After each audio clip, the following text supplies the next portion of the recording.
வருதுங்கிறாரு. அல்லாஹ் மனிதனை சொல்லும் போதே கலக்கமை மாயின் மாயின் தண்ணீர் தான் சொல்றான். அது தண்ணீருங்கிறது ஜிப்ரீலோட ஏன் தண்ணியை சம்பந்தப்படுத்துறிய? கற்பனையான தண்ணீராம். அது நான் அதை சேர்த்தான் சொன்னேன். என்ன கற்பனையான தண்ணீர் அது?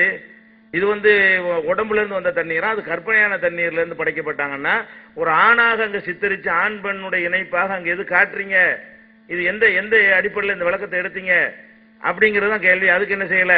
அதுக்கு பதில் சொல்லல. அடுத்து இதுக்கு இந்த சாலிமுடைய ஹதீஸ்ல வாதத்தான வைக்க சொன்னோம். வாய் வச்சு குடிச்சா எங்க இருக்குது கேள்வி? இவ்வளவுதான வாதம் வைக்கணும். என்ன செய்யணும்? நாங்க என்ன கேட்கிறோம்? ஒரு இளைஞன் ஒரு வீட்டுக்கு போக விரும்புறான். அந்நிய பெண் அடிக்கடி போயிட்டு வர விரும்புறான்.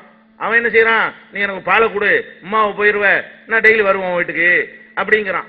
இது சரியா? அந்த ஹதீஸ் சரி என்றால் அது சரி என்று நீங்க சொல்லணும். அந்த ஹதீஸ்ல அப்படித்தான் இருக்கிறது. அதாவது பால் வாய் வச்சு குடிச்சாங்கன்னு எங்க இருக்கு? ஒருத்தர் தாயாக்குறதுக்கு பால் ஊட்டுன்னு சொன்னா என்னங்க அர்த்தம்?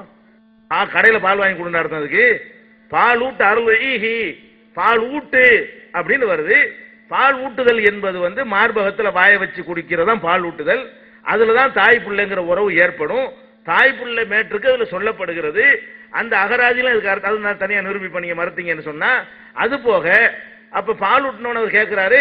அவர் பெரிய ஆளா இருக்காரு, அந்த பையன் இளைஞனா இருக்காரு, நான் எப்படி பால் ஊட்டுறது அப்படின்னு கேட்கிறாரு. அப்ப கறந்து குடிக்கிறான் பெரிய ஆளா இருந்தா சின்ன ஆளா இருந்தா என்னங்கிறேன்? அது கறந்து கொடுக்கறன்னு அர்த்தமா இருந்தா சின்ன பிள்ளையா இருந்தானே டம்ளர்ல கொடுக்கறது தானே. கறந்து கொடுன்னு சொல்றதா இருந்தா பெரிய ஆளா இருக்கிறாருன்னு ரசூலோட நம்ம கேள்வி கேட்டிருப்பாங்களா? அது நிறைய அர்த்தம் இருக்கு. நீங்க வாதம் என்ன செய்யணும்? இந்த ஹதீஸ் இதைத்தான் சொல்லுகிறது. நீங்க முதல்ல என்ன செய்யணும்? இந்த ஹதீஸ் இதைத்தான் சொல்கிறது, இதிலிருந்து எங்களுடைய கருத்து இதுதான், இதை நாங்க செய்வோம். எங்க வீட்டுல அந்நிய ஆண்கள் எங்க வீட்டுக்கு வர விரும்பினார்களே ஆனால் பால் கொடுக்க வைத்து நாங்கள் வர வைப்போம், வர வைக்க மாட்டோம், ஏதாவது ஒன்று சொல்லணுமா இல்லையா? அதை ஏற்றுக்கொள்வதாக இருந்தால் அது நடைமுறைப்படுத்தணும்ல. ஏற்றுக்கொள்ளலன்னா ஏன் ஏற்றுக்கொள்ளல? நாங்க அது பொய்ங்கிறோம், அது கட்டுக்கதைங்கிறோம். நீங்க உண்மைங்கிறீங்க. உண்மைன்னு சொல்றோம். இதுதான் வாதம்ங்கிறது. கறந்து இருக்கிற வார்த்தையை கேட்ட வாதமா? ஒட்டுமொத்தமா அந்த ஹதீஸை பத்தி என்ன சொல்றீங்க? ஒட்டுமொத்தமா பேன் பார்த்ததை பத்தி என்ன சொல்றீங்க? அது சொல்லுங்க. ஒரு அந்நிய பெண் வீட்டுல போய் என்ன செய்யலாம்? எனக்கு பேன் பார்த்து கொடுன்னு கேட்கலாம், அது மார்க்கத்தில் உண்டு அப்படின்னு சொல்லுங்க. அல்லது ரசூலுல்லாஹ் செஞ்சாங்க அவங்களுக்கு சிறப்புன்னு சொல்லுங்க. அல்லது பொய்ன்னு ஏதாவது சொல்லணுமா இல்லையா? வாதத்தை வைக்காம என்ன பண்றீங்க? அதுல கறந்துன்னு எங்க ஒரு கேள்வி இவ்வளவுதான் வாதமா? அதுல உள்ள அம்புட்டுக்கு பதில் சொல்லணுமா இல்லையா? அது மாதிரி சொல்லலை என்பதை பார்க்கிறோம். அது மாதிரி இப்போ அதே மாதிரி ஒசாபாத்துக்கு என்ன அர்த்தம், ஒல்முர்சலாத்துக்கு என்ன, எல்லாம் ஒரே மாதிரி உள்ளதுதான். ஒரே மாதிரி அர்த்தம் என்னங்கிறது எல்லாத்துக்கும் ஒரே பதில் தான். அது வரும் என்னங்க, ஒரே மாதிரி உள்ள அம்புடிச்சது ஒரு பதில் தான். ஏன் ஒரே இதுக்கு என்ன அர்த்தம், அதுக்கு என்ன அர்த்தம், இதுதான் மேட்ரு. இது வாதம் கிடையாது. ஆனா அதுக்கு பதில் வரும். வாதமா வச்சியல்னா வாதத்தோடு பதில் வரும். கடைசி வரைக்கும் வாதம் வைக்கலன்னு சொன்னா கேள்வி பதில் நிகழ்ச்சியில சொல்ற பதில் என்ன செய்யும்? உங்களுக்கு தரப்படும். பதில் சொல்லாம விட மாட்டோம். வாதமா வச்சீங்கன்னா நல்ல கூடுதலா என்ன செய்யலாம்? உங்க கருத்து எங்க கருத்து சேர்ந்து மக்கள்கிட்ட போகும். அதனால இந்த மாதிரி எல்லாம் நீங்க சொல்றதை விட்டு விட்டு எதுக்கு வாதத்தை துவக்கிட்டீங்களோ அதை எடுத்து வைங்க. சாலிமுடைய ஹதீஸை பத்தி என்ன சொல்றீங்க? உங்க விளக்கம் எழுதி வச்சிருக்கீங்கல்ல, இது இதான் மார்க்கத்தில் உள்ளதா? ஒரு இளைஞன் ஒரு அந்நிய பெண்கிட்ட போய் பால் குடிக்கலாமா? சொந்த பந்தம் இல்லாத ஒரு பெண்ணிட்ட பால் குடிக்கலாமா? குடிச்சா அது உறவு ஏற்படுமா? பால் குடிக்கிறது நினைச்ச நேரத்துலாம் பால் உண்டாகுமா? புள்ள பெற்று இருந்தா தான் பால் உண்டாகுமா? புள்ள பிறந்துக்குமா குழந்தைக்கு பால் உற்பத்தி ஆகும், அது உற்பத்தி ஆகுமா? அந்த நேரத்தில் அந்த பொம்பளைகிட்ட புள்ள இருந்துச்சா? எல்லாத்துக்கும் நீ என்ன செய்யணும்? அடிக்க அதுக்கு விரிவான ஆதாரங்களோட சொல்லணும். இது மார்க்கம் இது அனுமதிக்கிறதா? ஒரு ஊர்வலத்தில் முக்காடு இல்லாம உங்க ஜமாத்தை சேர்ந்த ஒரு ஆள் உட்கார்ந்து இருந்ததை சொன்னீங்க. இது அந்நிய பெண் போய் பால் குடிக்க சொல்றீங்க. அந்நிய பெண்ணுடைய மார்பகத்தை பார்த்து பால் குடித்தாங்கிற அசிங்கமா தெரியல உங்களுக்கு? ஊர்வலத்தில் பெண்கள் சொன்ன ஜமாத்து பெண்கள் இணைஞ்சாங்க, முக்காடு போடாம எங்க ஊர்வலத்தில் வந்தாங்கிறத காட்டினீங்க. அது உங்களுக்கு பத்தியில அதிகமா இருக்குங்கிறீங்க. அதுக்கு இது அசிங்கமா இல்லையா? அசிங்கம் இல்லைன்னா என்ன செய்யுங்க? எல்லாத்துக்கும் 10 ரூபா கொடுங்க, பிரச்சனை இல்லை. யார் வீட்டுக்கு யாரும் போகலாமே, யார் வீட்டுக்கு வேணாலும் யார் வேணாலும் போகலாம். ஒரு தடவை பால் குடிச்சிட வேண்டியதுதான், பிரச்சனை இல்லை. அம்மா ஆயிடுவாங்க. கேட்டேன், எங்க அம்மா பார்க்க போனேன், கேட்டேன். அதான அர்த்தம். ஒரு இளைஞர் அந்த ஹதீஸுக்கு அர்த்தம் என்னங்கிறேன், அந்த அர்த்தத்தை சொல்லி ஆர்குமெண்ட் பண்ணணும்.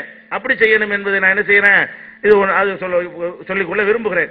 அதே மாதிரி இன்னும் சில விஷயங்கள் வாதங்கள். அதனால வாதங்களாக எடுத்து வைக்கணுமே தவிர அதுக்கு என்ன அர்த்தம் இதுக்கு என்ன அர்த்தம் கேள்வி கேட்டீங்கன்னா அர்த்தம் சொல்றது கடைசியா வரும். வாதத்துக்கு வாதம் பண்ணுவோம். ஒன்னொன்னா எடுத்து நீங்க சொன்ன ஒன்னொன்னே வாதமா வைத்து இது எங்களுடைய கருத்து, நாங்கள் பால் குடிக்கலாம்னு சொல்லுகிறோம், இன்ன அடிப்படையில் சொல்லுகிறோம், நீங்கள் சொன்ன அடிப்படையில் தப்பு, அப்படிதான் ஆர்குமெண்ட் பண்ணணும். அது தெளிவா மக்களுக்கு புரியுற மாதிரியான முக்கியமான அந்த சட்டம் ஹதீஸ மக்கள் பின்பற்றாம இருந்துடக்கூடாது. பார்த்தீங்களா? அது தெளிவா சொல்லுங்க.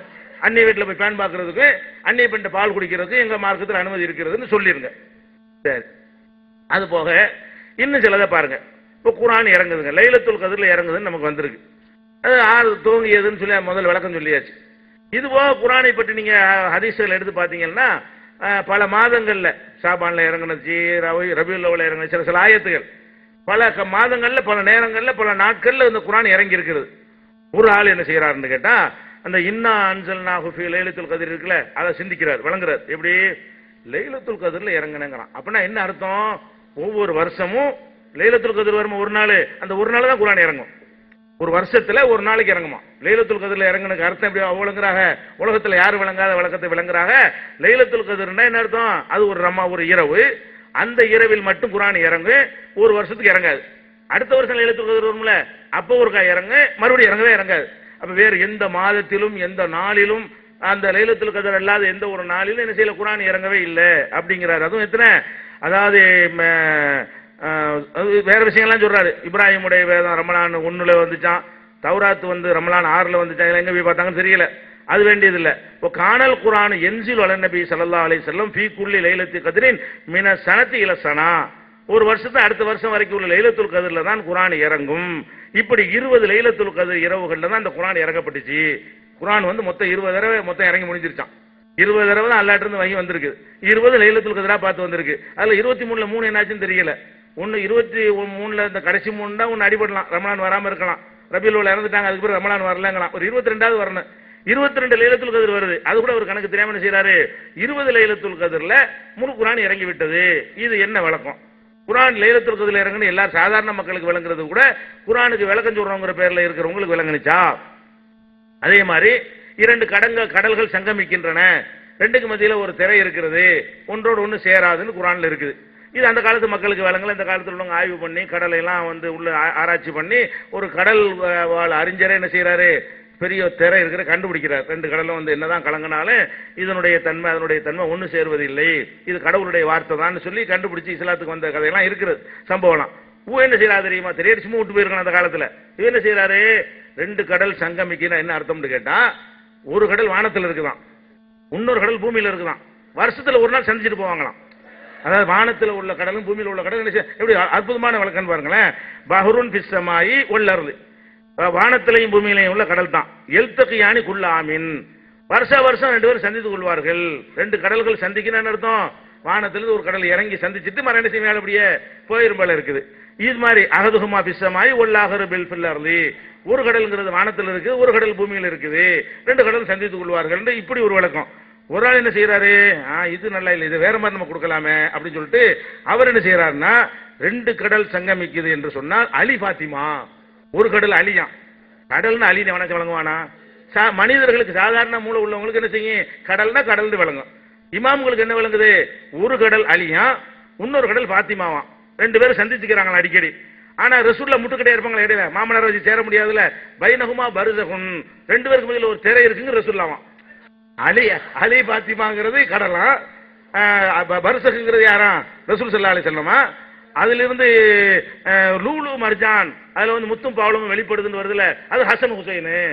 அந்த 2 கடல்ல இருந்து வெளிப்படுறது என்ன அற்புதமான தஃசீர். குர்ஆன் எப்படி அழகா விளங்குறாங்க. அலி பாத்திமா சேருகிறார்கள், அவங்களுக்கு 2 பிள்ளை பிறக்குதுங்கிற பெரிய மெசேஜ். இது அல்லாஹ் வஹீல இருந்து சொல்லி தரக்கூடிய மெசேஜ். இது எனக்கு தான் பிறகு, உங்களுக்கு தான் பிறகு, யாருக்கும் பிறகு, இது ஒரு மெசேஜா?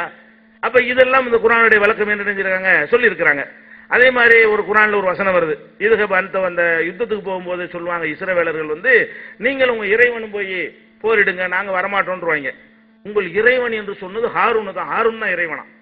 இறைவன்னா இறைவன் எல்லாருக்கும் விளங்குது இல்லைங்க. குர்ஆன் விதிவுரையாளர் என்ன செய்யறாங்க, ரப்புக்கு என்று சொல்வது யாரை குறிக்குது, அன்னல் முராத பிர் ரப்பி ஹாகுனா ஹாரூன். ரப்ப கொண்டு இந்த இடத்துல அர்த்தம் என்னன்னு கேட்டா ஹாரூன் தான். ஏன்னா அவர் மூசாவை விட வயசு அதிகமா இருந்தாரு, அதனால ரப்புன்னு சொல்லப்படுதுங்க. அவர்களே,